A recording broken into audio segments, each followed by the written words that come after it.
Hey guys, so I'm going to be leaving for PAX West. My flight is going to be leaving in probably about 5 or 4 hours, so, that's pretty exciting right now. I've got my bags packed, I'm all ready to go, and now I'm just kind of sitting here waiting. I don't really have the time to make a full-out constructive analysis on the Destiny 2 Electric Boogaloo PC beta. I have been playing it for a little while now. I want to say that I sunk maybe 7 or so hours into it. I played it with a keyboard and mouse first, then I tried it out with a controller and eventually switched back to a keyboard and mouse. I tried all the different modes except for ranked, and now I just want to kind of give my thoughts on it. So, first off, with Destiny 2, something that I found very interesting about the game that is a complete 180 from the first game.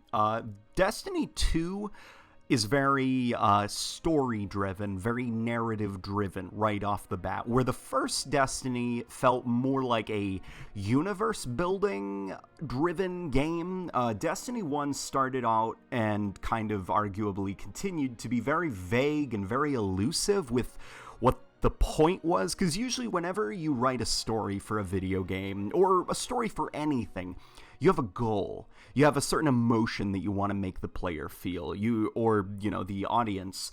You're telling a story, really. There's a point to the story.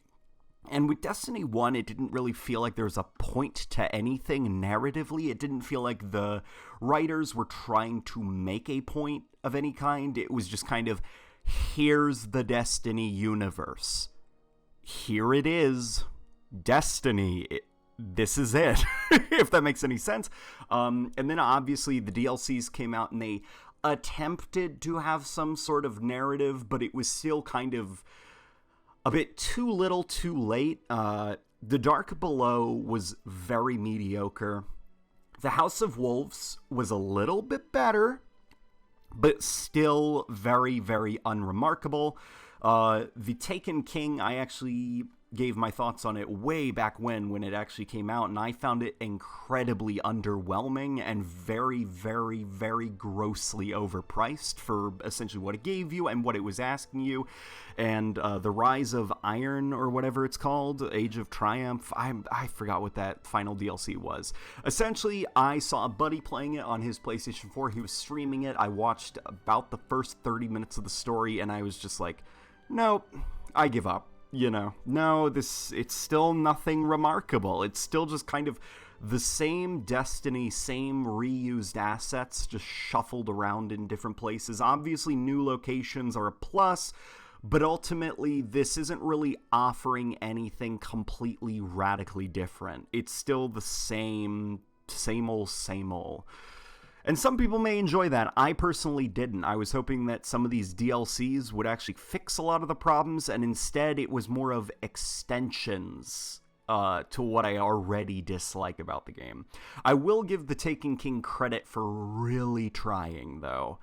Now, with Destiny 2, it's very interesting because the game was not out on... The first game was not out on PC, so this is going to be very difficult for a lot of PC gamers who are getting into it and they don't really know the story, because obviously, we can joke and say, Destiny doesn't have a story, but what Destiny does have is a universe, and Destiny 2, due to it trying to double down on the characters and having a strong narrative over kind of Lord of the Rings style text crawl exposition dumps on you, Destiny 2 makes a very, very similar mistake to the first game in that it's still not explaining itself clearly enough, because now you've got an entire audience that will be playing this game that have not played the first game, so they don't know the universe. And Destiny 2 starts off like you already understand the universe. You've been playing the game for many, many hours, and you got it. You're on board.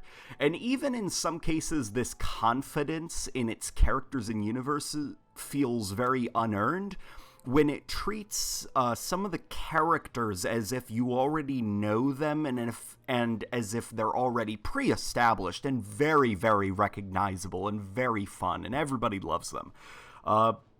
So the only Guardian character people that I really remember from the first game were Nathan Fillion in a robot costume, as well as the guy from Fringe. And the reason I remember those two is because one of them is Nathan Fillion that Bungie stuffed into a robot costume, and the other is the guy from Fringe, and I really liked Fringe. So I was very confused when the game started off with all these characters having banter between each other and saying, hey, it's you, you.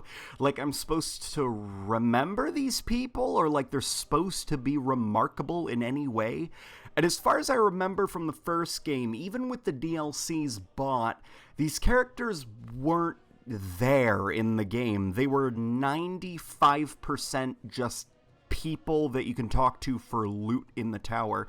So it was very odd that the game had this like weird unearned pride in its very uninteresting characters that nobody remembers because they were unremarkable. I also found it a little bit cute when one of the characters did this awesome quote scripted thing where she, I think, tried to say a badass one-liner and then jumped onto one of the Cabal aircrafts and took it down, and my ghost went, no, you character. Like, I was supposed to feel bad. It actually reminded me a little bit of Halo 5 when Sarah Palmer nearly died trying to get Osiris onto the Guardian, and Locke was kind of like, Palmer, like I'm supposed to care that she almost died. There was also another moment I noticed, because here's the thing. For the most part, the level design has actually improved a little bit. It's less running to a place and deploying a ghost, and more of really just running down hallways to each firefight. And I do want to touch on that in a little bit, but I did actually find myself having a little bit more fun, although there were a couple of weird moments where it felt like the game kind of didn't know how to be cinematic and awesome, as well as not restrict the player and turn into a linear corridor shooter. Particularly, there's this point where the Cabal are kind of launching these pods and deploying their troops onto the tower, and it's actually the social space from the first game. Now, there's a big gate that's being defended by the guy from Fringe, and there was a point when he said, "Get behind me, Guardians," and then he deployed a big shield. Now, here's the thing. There was so much going on that I didn't have time to get to the shield, and so the Cabal began launching missiles. They all completely missed me and went straight for that guy's shields. So I'm sitting there just watching the Cabal shooting him and his shield while I'm sitting here out in the open completely unharmed. And I think what Bungie wanted me to do was think that I was in danger and I needed to get behind him so he could protect us. But they also understood that so much was going to be going on that maybe the player wouldn't be able to get there in time. So you're not in any actual danger. You can just sit out in the open and you won't actually be harmed. So that was a little bit embarrassing. I actually laughed out loud once I understood what was happening. That, like, they wanted this amazing scripted awesome sequence where he protects you with his shield. But, you know, they didn't execute it in the best way possible by letting you just stand out in the open unharmed. Now, if we are going to talk a little bit more, I guess, about the level design, starting to go back and touch on that, the level design, for the most part, is very formulaic, at least between the two missions that I played. So one of them is a cooperative strike, and the other was the intro tutorial sequence. And I found a pattern that started to arise in the Destiny 1 DLCs, where it's essentially a hallway that you run down, and as you're running down the hallway, you're listening to exposition or characters babbling over your radio, probably to fill up the dead silence as you're running. And then you enter an arena thing where there's a bunch of enemies, you kill the enemies, and then you run down another hallway and listen to more characters talking, and then, you know, another arena, and kind of that's the way that the levels play out. Now, the reason that it's this way, I believe, is because unlike the Halo series, which has this sandbox around you, it has all these different elements at play where you can pick up all these different guns, there's all these different environmental hazards like turrets and vehicles that you can hop in and out of, and just, you know, gadgets kind of lying around. In some cases, some of the Halo games had interactable environment where you could press buttons to open and close doors or activate sentry guns or something. turrets that you could detach and use and walk around with. Destiny, everything is at your disposal and in your inventory. The level around you is more of a formality. It's there to get you from firefight to firefight. So because of the fact that Destiny doesn't really have a sandbox, there isn't a lot of room for creativity with the levels. Like, could you imagine if Destiny so much as had a pick up another weapon button? All the amazing things that you could do with something like that. You could place all these very specific and strategic guns in different places that the player could pick up. If you have like a big boss thing going on, you could have these sniper rifles up in the hills that Guardians could grab, and maybe these sniper rifles have specific traits, but no, the game has to remember that you're carrying your arsenal around with you at all times. So there isn't a lot of room for flexibility. There's not a lot of vehicle-on-vehicle play in the game, and when there was in the first game, it was usually very clunky and very awkward. I sort of wish that the game decided to maybe expand a player sandbox that you could use outside of your already existing guns. Now, obviously, here's the thing. It's a loot-and-shoot MMO light RPG. It's essentially a shooter where you get loot and it has light MMO elements. So obviously you can't exactly have guns that you can't keep, but just kind of environmental power weapons that you can pick up and it'll put you in the third person and they have a set amount of shots, and once they're out, that's it, you drop the gun. Or maybe a little bit more variety in vehicle play and stuff like that, kind of like the Halo series where you can grab and hijack things and get in them, or even turrets that you can mount and place down or something. Just let us interact with the environment a little bit more in ways that wouldn't break the kind of you are your own arsenal playstyle of Destiny. But I get it. A lot of these kind of level restrictions and kind of uncreativity, it's a symptom of the style of game that it is. Now, something that I did at least appreciate was Destiny 2 made attempts to kind of feel a little bit different with some very simple 3D platforming sequences and stuff. So there was actually one strike mission where the gimmick was there were essentially two lanes. There was the high road and the low road. And the thing was, there was this big drilling machine that was constantly making passes over the playable space. And so you had to make your way through this kind of hallway that has an elevated and a rather lower route, as well as dodging these massive drills as you took out the enemies. And when you actually finally get to the boss at the end of the strike, it was a little bit fun in that the boss would constantly change the arena that you were playing in. Because we enter this place and the boss spawns and it's like, oh god, okay, so we're going to be in this room forever, we're just going to be shooting it and nothing interesting is going to come of it. Well, the boss eventually despawns the ground and you fall into a new arena. And now, here you go, you've got an entirely new environment that you're in. It's a lot more wide open, there's a lot less cover, and so that's entirely different. And then the boss destroyed the ground for a second time and dumped me into a new environment where the boss was all the way out in this electric-y, milky stuff that I couldn't step into. And so there you go, that's something even more different in that we can't even get close to the guy now. He's going to be way off over there and we got to shoot him from a distance. And we're kind of trapped on this little platform. It's cool. I do appreciate that they were making a lot of attempts to vary up the gameplay. Now I want to touch on the Crucible a little bit. Okay, so Destiny 1's Crucible was very interesting. I felt that it had a lot of unique ideas, but it wasn't exactly fleshed out in the best way possible. It was very much kind of a hybridization of Call of Duty and Halo, and not like Halo 4. What I mean essentially is that you are your own arsenal, you spawn with the guns that you need, but it also kind of wanted to have that more open-ended kind of play style of Halo, where the players have a lot of health, so there's a lot of room for kind of it's almost like a dance when you're encountering an enemy, in that you both have enough shields that it'll take a while for the enemy to take you down, so there's a lot of room for things to happen, whether it's jumping around, throwing grenades, getting close for a melee and turning the fight.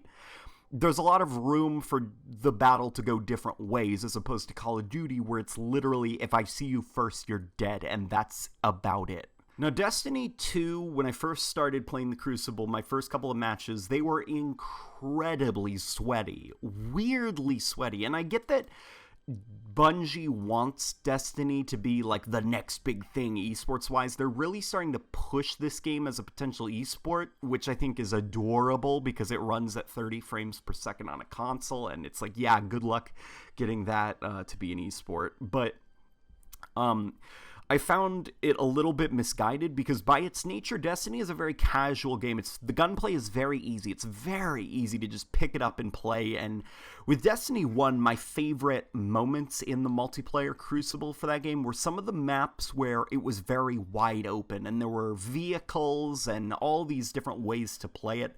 And so I was kind of hoping that for the sequel, maybe they would do something akin to Warzone in Halo 5. But obviously, with Destiny, I feel that a Warzone-style environment would work a lot better because the player versus enemy engagements are a lot stronger in Destiny than Halo 5 compared to previous Halo games. Having this kind of very intense, very sweaty 4v4 Slayer-type game in Destiny just feels weird and a little bit misguided. Like they're taking their game and they're trying really hard to make it something that it's not.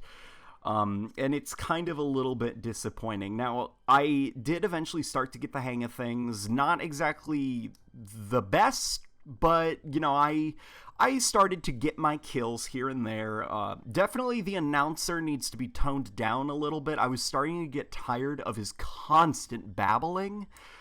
Something that I appreciate about Halo is that the announcer is short and to the point, where with Destiny 2's Crucible, the announcer has so many things to say about everything that you do, and it started to get very obnoxious how much he was just talking. I also think the heavy focus on esports competitive shooting is going to kind of damage the experience for newcomers and stuff, because Destiny 1's multiplayer will be kind of underdeveloped and it had a sense that it was tacked on. It was at least accessible to people. Like, people could jump in and out, you know, do their weekly or daily challenges and stuff in the Crucible, get that thing done. Where Destiny 2, it feels like there's going to be a lot more room for people getting frustrated, people getting very angry because they just want to complete some of their challenges, but they can't because of just how aggressively competitive the Crucible in Destiny 2 is. So I'm going to keep my eye on that for the final release. Now, if we are going to talk branch into maybe the quality of the PC build, something I do want to bring up is the PC build has aim assist for controllers, and normally I don't think that that's a bad thing, because obviously, look, if you're going to play with a controller, the aim assist, I get it, why it needs to be there and stuff, because keyboard and mice have a big advantage over controllers. Part of the reason that aim assist exists in shooters is so that it can kind of overcome the wonkiness of using a controller. But the thing is, in Destiny 2, the aim assist on the PC is very aggressive. It feels like the game is doing the aiming for you, and I was actually surprised at how reliable the aim assist was. And I think that this is an instance where not removing aim assist, I see a lot of people saying, remove it, like, get rid of it, get rid of aim assist, it doesn't belong on a PC. I disagree there, but I do think that, at least for the PC version of Destiny, it needs to be a lot weaker than the console version. It does ultimately create a very uneven experience, because the thing with playing controllers and keyboard and mice is that'll develop two very different style of gamers. So, for example, if you play Rainbow Six Siege, I have it actually on both Xbox and PC, and I can tell you, at least from experience, the Xbox players play very differently from the PC players. Playing on console is different from the PC version, because the PC version, you've got the keyboard and mice, and the mice are very, very, very accurate. It allows you to do a lot of things while you're on the move and pressing buttons, where with the controller, you're a little bit limited because you have to take your thumb off of the control stick to press some of your buttons and stuff. So ultimately what I'm trying to get at is there's a very different meta in the way that the gamers play. So having Destiny 2 on PC with very strong aim assist on controllers, it kind of creates an uneven experience where you've got two different gamers using two different controller methods, and they're playing in very, very different ways. It makes it feel kind of messy, the engagements at least. As for the PC port itself of Destiny 2, I've surprisingly got, like, no complaints. It's really good. And considering this is an Activision title, I'm very, very surprised. The PC build had everything you need. I was actually a little bit surprised at the amount of options that it had. The game looks absolutely beautiful. The amount of options, even down to the render resolution of the textures and stuff, I could super sample them if I want.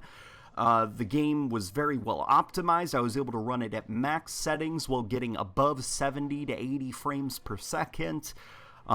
At 1440p, it was quite a treat to see a PC build from a AAA studio that was this quality. Actually, this year has been really good so far for good PC ports. I'm thinking of the Prey PC port, which was exceptionally good. If I could make one nitpick, the field of view slider in the options menu only went up to 105. And I like to play my shooters at usually 115 or 120. 105 is just a tiny bit low for me, as well as the gun models would actually scale back with you if you raise the field of view slider. So usually what would happen is, as you pull the field of view back, the gun would usually stay in place in terms of like where your player was holding it. So you'd notice that the gun would be getting further and further away from your face. And I always felt that that was a little bit less claustrophobic for me because, number one, I don't have this gigantic gun model taking up 50% of my screen and just hugging the side of my face. And also, number two, my player is holding it a little bit more naturally. You know, a person doesn't hold a gun directly in front of their eyeball. But, you know, it's mostly a nitpick. Overall, Destiny 2, the PC beta, I had fun with it. There were a few issues. Not a lot was changed from the first game, but there were enough small tweaks that I could probably have a lot of fun with this, where the first game I really did not enjoy my time with it. That being said, there wasn't a lot to do in this PC beta, so we are going to see what the final game will be like when it releases on October 24th. I apologize for kind of the unstructured nature of this video. Guys, tell me what you thought about the Destiny beta, whether you played it on PC or console. Let me know in the comment section below, and I will see you guys after PAX.